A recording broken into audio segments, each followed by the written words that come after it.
Brazil ভক্তদের জন্য দারুণ সুখবর। ফুটবল স্কোয়াডের সবচেয়ে ভয়ঙ্কর স্কোয়াড নিয়ে আগামী সেপ্টেম্বরে 2026 বিশ্বকাপ বাছাই পর্বে ইকুয়েডর প্যারাগুয়ের বিপক্ষে মাঠে নামছেন সেলেসাওরা। দর্শক, বিস্তারিত জানুন পুরো ভিডিও জুড়ে। দর্শক, ব্রাজিল কোচ ডরিবল জুনিয়রের অধীনে ব্রাজিল টিম ভালো সময় যে পার করিয়েছে এমনটা নয়। সম্প্রতি কোপা আমেরিকা টুর্নামেন্টের দিকে তাকালেই যে ব্রাজিলকে আমরা ফলো করে চিনি তারা সে ব্রাজিল নয়। কোস্টারিকার সাথে ড্র, কলম্বিয়ার সঙ্গে ড্র আর উরুগুয়ের সাথে পরাজয়। সেলেসাওদের এমন অদলবদল মানতে পারছে না ব্রাজিল ভক্তরা। এবার দর্শকদের খুশি করার জন্য ভয়ঙ্কর রূপে ফিরছে নেইমার জুনিয়ররা। আগামী সেপ্টেম্বরে দুটি ম্যাচ রয়েছে ডরিবল জুনিয়রের শীর্ষদের। সেখানে তাদের প্রতিপক্ষ হচ্ছে ইকুয়েডর এবং প্যারাগুয়ে।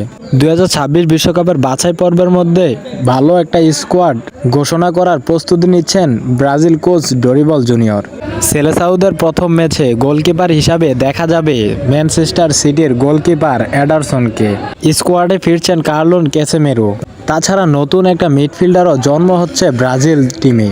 অন্যদিকে 17 বয়সী তারকা এস্তেবা উইলিয়ামকে সুযোগ করে দিচ্ছেন ব্রাজিল কোচ ডরিবল জুনিয়র। আর নেইমার জুনিয়র ফিরবেন আগামী অক্টোবর চিলির বিপক্ষের ম্যাচ দিয়ে। দর্শক, 2026 বিশ্বকাপ বাছাই পর্বের ম্যাচগুলোতে নতুন করে পুরনো কিছু খেলোয়াড়কে সুযোগ করে দেওয়ার চেষ্টা করছেন ডরিবল জুনিয়র। তো দর্শক, আপনি একজন ব্রাজিল সাপোর্টার হিসাবে আপনার অনুভূতি কেমন তা অবশ্যই আমাদের এই ভিডিওর কমেন্ট বক্সে কমেন্ট করে জানিয়ে দিবেন।